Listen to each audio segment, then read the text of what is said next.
Hello అండి, welcome back to LL kitchens.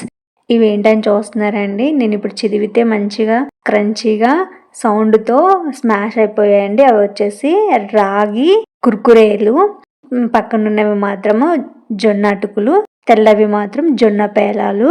అసలు నేను జొన్న పేలాలు చూశాను, అటుకులు తెలుసు, కానీ ఇలా రాగి పిండితో కుర్కురేలు అయితే ఫస్ట్ టైం అండి.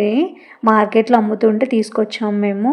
దీంట్లో అయితే నేను సింపుల్ తాలింపు వేసానండి. తాలింపులో అయితే పచ్చిమిర్చి, కరివేపాకు, జీలకర్ర, సోంపు అంతే. ఇంకా ఇవేమీ వేయలేదండి. మీకు నచ్చితే జీడిపప్పు కానీ తాలింపు గింజలు కానీ యాడ్ చేసుకోవచ్చు. నేను సింపుల్గా పోపు పెట్టేసి వీటిలో కలిపేసేసుకున్నానండి.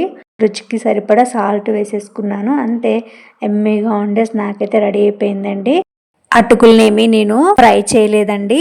క్రిస్పీగా ఉన్నాయి అని చెప్పేసి డైరెక్ట్గా పోపు పెట్టేసుకున్నాను.